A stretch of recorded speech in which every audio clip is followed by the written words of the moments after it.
Okay, here is my Lala Prologue crazy hack, which I've just produced.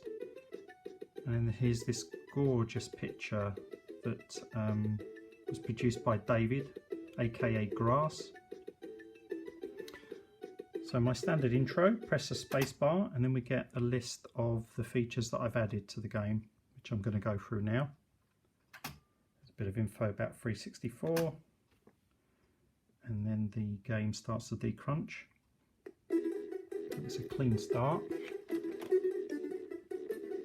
Yet another gorgeous platform game by Digital Monastery.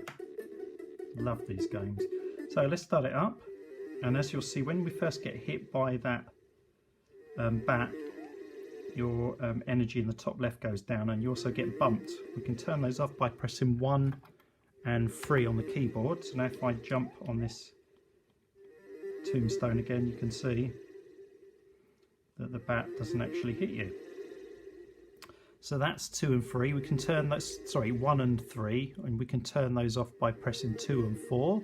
If we press number 5 on the keyboard, which I've just done, you can walk through the walls. And you can walk through all the scenery, and even the ground you can walk through. So that's walking through walls. Then if you press 7 on the keyboard, we have fly mode, which is really cool. If you hold down the fire button, you can fly. So you can fly around the map. Oops, come out of the way. Let's get back on the ground. So there we go, we're flying around. That's the top of the screen, so we can't go any further than that. So that's fly mode, and then we have infinite keys on. So there's doors dotted around. So press 9, and I put the infinite keys on. There's doors dotted around the map, the game map. And I'll show you one of them, which I think is up here. Is it up here? Let's have a look. I think it's around here somewhere. There it is. There's the key at the bottom there. Sorry, the door at the bottom there. It's like a keyhole. You get to it. So I press 9 on the keyboard. It actually gives me a key, and then it gives me infinite keys, so I can now walk through it. And I can walk through all of the doors like that now, because I've turned infinite keys on. So there should be another one around here somewhere. There we go. So we can open these quite easily without having to pick up any keys. There we go.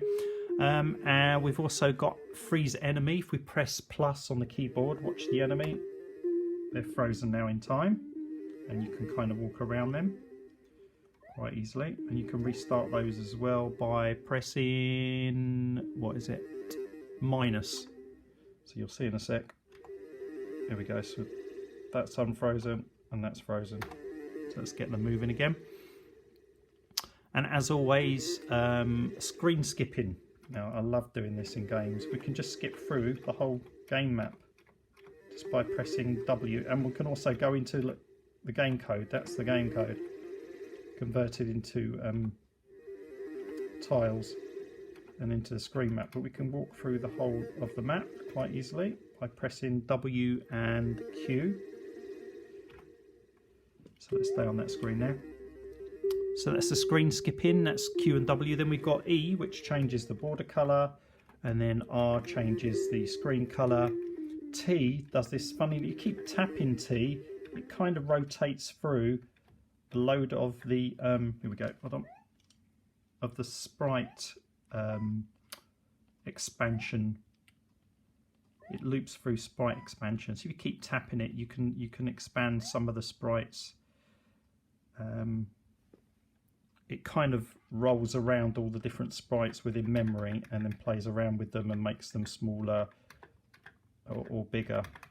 And you can just keep tapping that until you get to the one that you actually want. So I'm going to stick with me being small and some of the other sprites being bigger for now. And then we've got music selection.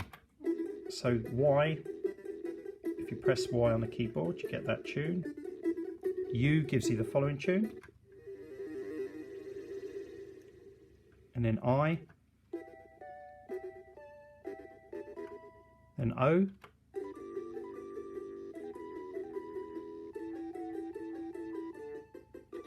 and then P stops the music, and then if you press the Commodore key, that's the game ending.